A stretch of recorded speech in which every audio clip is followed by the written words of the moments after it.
एक तारीख और सर्द रात थी। एक गरीब औरत के बच्चे भूख से तड़प रहे थे और हांडी में पानी के सिवा कुछ न था। इसी रात हजरत उमर फारूक रजी अल्लाह अन्हु गश्त पर थे और उनके साथ उनके गुलाम हजरत अब्दुर्रहमान बिन औफ रजी अल्लाह अन्हु थे। चलते चलते वो मदीना की हुदूद से बाहर एक मकाम हर्रा के करीब पहुंचे तो उन्हें दूर एक झोंपड़ी में आग रोशन नजर आई। हजरत उमर रजी अल्लाह अन्हु ने अपने साथी से फरमाया, मैं देखता हूं कि यहाँ कुछ लोग ठहरे हुए हैं जो सर्दी से परेशान हैं, आओ हम उनकी खबर लेते हैं। वो दोनों इस खेमे के करीब पहुंचे तो देखा कि एक औरत बैठी है और उसके इर्द गिर्द 3 छोटे बच्चे ज़ारो कतार रो रहे हैं। चूल्हे पर एक हांडी चढ़ी हुई थी और औरत उसे हिलाती जा रही थी। हजरत उमर रजी अल्लाह अन्हु का दिल बच्चों के रोने की आवाज़ सुनकर भर आया। वो थोड़ा करीब गए और पूछा, अल्लाह की बंदी, ये बच्चे क्यों रो रहे हैं? बूढ़ी अम्मा ने बोला, भूख के मारे बलक रहे हैं। हजरत उमर, मैं देख रहा हूं कि तुम कब से हांडी चढ़ाकर बैठी हो, ये खाना कब तैयार होगा?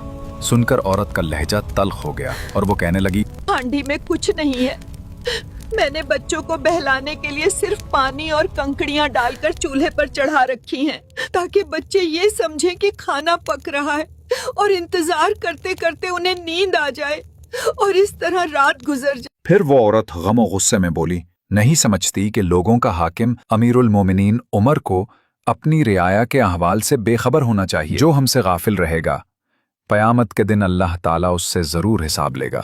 ये सुनकर हजरत उमर फारूक रजी अल्लाह अन्हु का रंग फिक हो गया, उनके रोंगटे खड़े हो गए और वो लरस कर बोले, उमर को तुम्हारे हाल की क्या खबर? अम्मा ने बोला, हमारा हुक्मरान होकर वो हमसे गाफिल रहेगा? हजरत उमर रजी अल्लाह अन्हु ने यह जवाब सुना तो फौरन वहीं से बैतुल माल सरकारी गोदाम की तरफ दौड़ लगाई। हजरत उमर रजी अल्लाह अन्हु जब बैतुल माल पहुंचे तो वहां का मुहाफिज चौकीदार हैरान रह गया कि अमीरुल मोमिनीन आधी रात को यहाँ क्या कर रहे हैं। आपने दरवाजा खोला और आटे की एक बोरी, घी, शहद और खिजूरें निकाली। फिर मुहाफिज से कहा कि ये सामान मेरी पीठ पर लाद दो। मुहाफिज ने फौरन अर्ज किया, अमीरुल मोमिनीन, ये मैं अपनी पीठ पर उठा कर ले चलता हूँ। हजरत उमर रजी अल्लाह अन्हु का तारीखी जवाब था, क्या क़यामत के दिन तुम मेरा बोझ उठाओगे? मेरे गुनाहों का बोझ मेरे ऊपर रहने दो।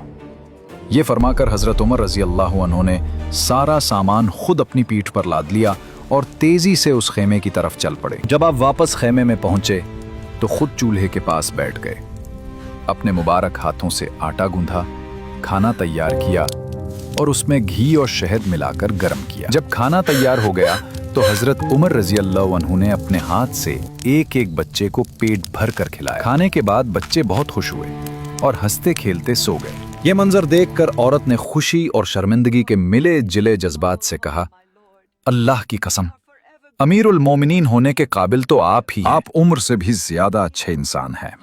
ये सुनकर हजरत उमर रजी अल्लाह अन्हु ने उसे तसल्ली दी, सामान खेमे में रखवाया और वहां से रुखसत होने लगे। साथ ही वो ये कह रहे थे, ऐ उमर, अब तुम्हें कोई कुछ नहीं कहेगा। इस वक्त तक औरत नहीं जानती थी कि उसकी खिदमत करने वाला खुद अमीरुल मोमिनीन हजरत उमर फारूक रजी अल्लाह अन्हु हैं।